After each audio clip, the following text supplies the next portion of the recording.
Bonjour à tous. Mes excuses de vous présenter cette vidéo qui va donc aborder le sujet assez abstrait que sont les projets de chasse et plus spécifiquement le mien, donc le projet SGM. Donc voilà, je suis vraiment désolée de la poster aussi tard, mais mon emploi du temps était assez surchargé entre mes recherches, ma FIC, aussi mon travail scolaire, donc voilà. Donc je poste plus tard que prévu, mais bon, j'espère que ça vous plaira quand même et que mon texte vous intéressera. Donc j'ai pas préparé vraiment le texte, mais j'ai déjà un plan. J'ai fait le plan, je sais ce que je vais dire et quand je vais le dire. Donc j'espère que ça vous paraîtra correct et qui c'est intéressant. Donc tout d'abord, nous allons aborder la notion de projet parce que c'est assez compliqué à définir, je pense. Ensuite, nous parlerons des débuts de mon projet SGM qui au début n'existait pas vraiment. Au début, je ne saurais comment le qualifier, mais ce n'était pas le projet SGM, mais nous y reviendrons. Et ensuite, nous parlerons de mes motivations actuelles et de ce qui me pousse à accomplir un projet qui peut vous paraître aussi choquant, aussi immoral et malsain. Nous y reviendrons. Donc tout d'abord, qu'est-ce qu'un projet? Un projet, c'est assez compliqué à définir parce que ça dépend surtout de la vision des choses du chasseur. Par exemple, un jour, je suis tombée sur un chasseur qui avait marqué sur son blog mes projets. Et en dessous, vous aviez une liste de chasses qui n'avait aucun rapport entre elles, c'était juste une liste, voilà, genre par exemple des chasses à m'accomplir pendant l'année. Je sais pas trop comment le chasseur voyait cela, mais pour moi, ce n'était définitivement pas un projet au sens où je l'entends.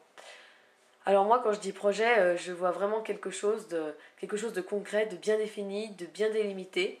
Je ne pense pas que ça puisse se faire à l'arrache. Il faut vraiment y réfléchir. Parce qu'un projet, c'est une consécration, un aboutissement. C'est avant tout le signe de l'évolution du chasseur. Donc vraiment, je pense ce n'est pas à prendre à la légère. Ça peut se faire sur un coup de tête, mais ce coup de tête doit, assez paradoxalement, être pris au sérieux. Donc les projets. Donc voilà, donc pour moi, c'est une consécration qui montre. Il a pour but de montrer l'évolution du chasseur entre le moment où il a commencé et le moment où il a achevé son projet. Alors le projet, c'est également quelque chose qui doit tenir à cœur à celui qui le crée, on va dire. Et, euh, et voilà. Et il en existe donc plusieurs types. Alors je vais essayer de les définir comme je peux. Donc tout d'abord, il y a les projets, donc des projets qu'on retrouve assez souvent. Ce sont les projets couleurs. Alors je connais une amie qui veut faire une team, une team bleue. Alors oui, donc ça je peux citer les noms je suppose. Donc ça c'est Florence. Donc elle voulait faire une team bleue, donc avec des shinies bleus. Donc je sais pas trop comment ça avance maintenant. Mais donc voilà, c'était son objectif. Donc les teams unicolores, donc oui, pourquoi pas. Après vous avez aussi les... Donc ça voilà, donc c'est la team basée sur une seule couleur. Donc oui, ça peut être esthétique de faire après un petit film où vous montrez tous vos shinies qui combattent d'une même couleur. Donc après l'idéal c'est de faire deux teams unicolores et de les opposer les unes aux autres, mais l'une contre l'autre. Voilà. Et ensuite vous avez également donc les projets de team bicolore. Alors ça c'est comme Kirara. Donc vraiment désolé si je cite les noms, j'espère que ça vous dérange pas. Donc de toute façon je diffame personne, forcément c'est mes amis. Donc je diffame personne, donc j'espère que vous le prendrez pas mal si je vous ai cité. Donc ensuite, Kirara, donc elle a choisi de faire une team bicolore. Alors ça, bicolore, c'est la première fois que je le vois et j'avoue que l'idée, elle est assez tentante et originale. Parce que unicolore, bon, j'y ai souvent retrouvé sur Shininder. Mais bicolore, ouais, donc c'est une team black gold, donc avec des shiny or et noir. Donc voilà. Donc le résultat, ça peut être très beau aussi. Donc oui, donc c'est également, comme les teams unicolores, c'est des sujets intéressants à exploiter. Il y a des projets qui peuvent être, voilà, qui peuvent être assez fascinants une fois rendus en vidéo. Ensuite, vous avez les projets. Qu'est-ce qu'on peut trouver d'autre? Ah oui, donc désolé si j'ai pas vraiment d'exemple concret, il n'y a pas vraiment de catégorie, puisqu'un projet, déjà j'ai du mal à définir un projet exactement. La définition de projet, c'est assez complexe, on va dire, puisque je sais même pas comment vous autres, les chasseurs, voyez un projet. Donc voilà, donc j'aimerais bien avoir votre avis par commentaire, parce que je sais pas. Donc les projets. Excusez-moi, donc les projets couleurs. Donc comme je viens d'en parler, et puis aussi donc je reprends les exemples de mes amis, donc c'est pas classé par catégorie puisqu'il n'y a pas vraiment de catégorie. Alors encore désolé. Donc Donc après, il y a Balti. Alors Balti, il a pour objectif de chasser, donc c'est dans la région ON, ouais je crois que c'est la région ON, donc tous les Shinies qu'il pourra rencontrer au cours de son périple de chasse dans cette région, il compte les capturer, et au final, donc il y a déjà Kyogre, un peu il y aura les Régis, je crois, ouais, et également les starters, voilà, donc il n'y a pas vraiment de délimitation, il n'y a pas vraiment de... C'est un peu flou, mais d'un côté c'est pas mal que ce soit un peu flou, parce que ça change un peu, donc voilà, des projets trop délimités comme moi j'en parlais au début. Donc moi j'aime bien quand c'est délimité, mais après pour certaines personnes ouais, c'est peut-être un peu trop.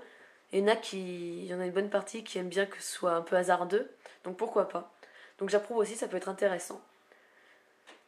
Donc voilà. Donc là c'est deux exemples de projets, donc je vais pas tous les faire, de toute manière là à l'idée j'en ai pas d'autres. Donc de toute manière après c'est le chasseur qui adapte son projet en fonction de ce qu'il souhaite obtenir, de ses préférences, de ses choix. Donc après, il n'y a pas vraiment de règles. Pour créer un projet, chacun voit ça comme il veut. Mais après, pour moi, c'est vrai qu'un projet, c'est clairement pas un plan, par exemple, sur un an, je veux obtenir telle ou telle Chinese. Non, c'est pas ça du tout pour moi. Pour moi, il faut quand même qu'il y ait un objectif, qu'on voie l'évolution du chasseur au fur et à mesure du projet. Et un projet, franchement, je pense pas que ça se décide à la légère. Enfin voilà. Donc ensuite, maintenant qu'on a un peu ciblé l'objet de cette vidéo, donc je vais revenir à mon propre projet, le projet SGM. Alors SGM, c'est une abréviation pour Seconde Guerre mondiale. Parce que déjà tout d'abord, euh, pourquoi avoir eu l'idée de réaliser un tel projet? Tout simplement parce que je suis une vraie passionnée d'histoire. D'ailleurs, j'espère devenir historienne plus tard. Donc pour l'instant, c'est en bonne voie, donc j'espère réussir. Mais bon, qui vivra verra, on verra bien comment ça évolue. Et, euh, et donc notamment de la période Révolution française, Première et Seconde Guerre mondiale. Ces époques-là qui m'intéressent particulièrement, même si j'aime toute notre histoire forcément. Donc voilà.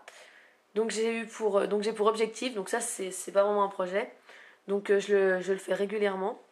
Quand je capture des Pokémon, Shinies ou non, je leur donne parfois des surnoms. Donc c'est le cas de trois quarts de mes Pokémon, de mon bestiaire on va dire. Donc c'est le cas de trois quarts d'entre eux, je leur donne les noms d'hommes ou de femmes célèbres ayant marqué notre histoire. Donc tout le monde est passé. Hein. Maupassant, Freud, Napoléon, je fais passer absolument tout le monde. J'ai aucune préférence. Tant que c'est un grand homme et que sa destinée m'intéresse, il peut être pris dans la petite famille de Pokémon.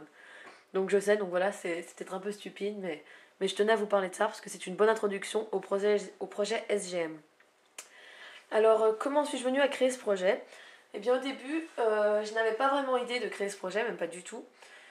Donc, quand j'ai décidé de chasser Gobu, alors Gobu, pour l'agron, c'est un Pokémon magnifique, imposant, charismatique, majestueux. J'adore ce Pokémon, j'adore son violet, son orange, et il est divin ce Pokémon. Donc, j'avais pour objectif de le chasser. Et j'ai longuement hésité sur le surnom, donc je n'arrivais pas à trouver. Et puis finalement, donc j'ai eu pour idée j'avais pour objectif de trouver des surnoms complémentaires pour les trois starters ON. Alors pour Arco, donc je savais pas trop. Pour Goku, bah non plus, donc voilà, c'était assez flou dans ma tête. Je ne savais pas vraiment quoi prendre, donc j'ai essayé les traductions, les couleurs, mais c'était pas super. Par exemple, un Brésilien qui s'appelle Magenta, enfin voilà quoi, c'est assez moyen. Donc j'y ai renoncé. Et finalement, je suis partie sur l'idée, donc assez tordue, je veux bien l'admettre, de donner des noms, donc les prénoms de dictateurs, à mes trois starters. Alors le premier, donc pour marquer le coup, j'ai pris Adolphe, donc forcément Hitler, c'est probablement le plus mal vu de tous, donc ça marquait bien le coup, donc ça marquait le début de cette idée, de ce trio, on va dire.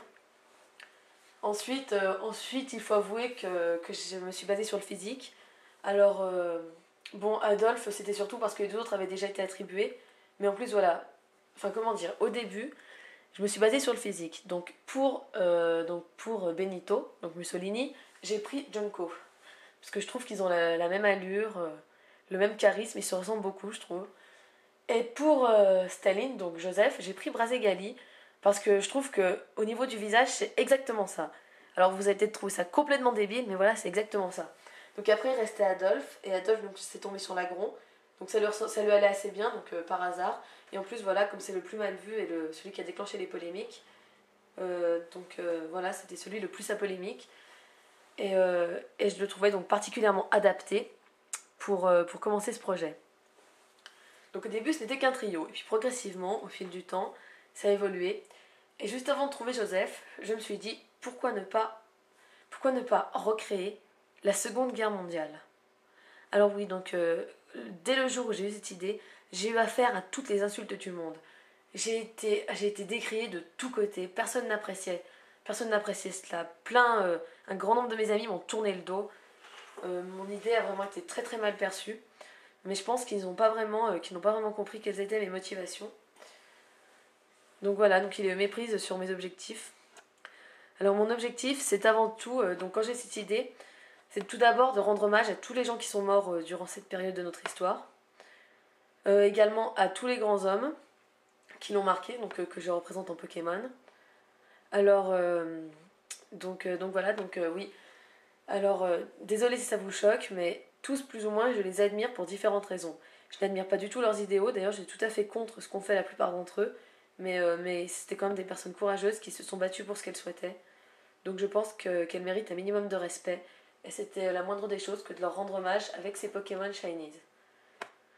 Donc pour la petite anecdote, celui que j'admire le plus de tous, c'est Charles de Gaulle. Alors j'adore Charles de Gaulle, c'est la personne que j'aimerais le plus rencontrer au monde. Bon, malheureusement, j'ai pas eu l'occasion de le connaître, mais vraiment, j'admire cet homme, il est vraiment fantastique. Donc voilà, donc Charles de Gaulle, du coup, vu que c'est une idole pour moi, c'est même pas un homme tellement il est exceptionnel, j'ai décidé de lui rendre hommage avec un Girafarig Shiny. Alors pourquoi Girafarig? Eh bien pour deux raisons. Alors là, franchement, le destin a très bien fait les choses.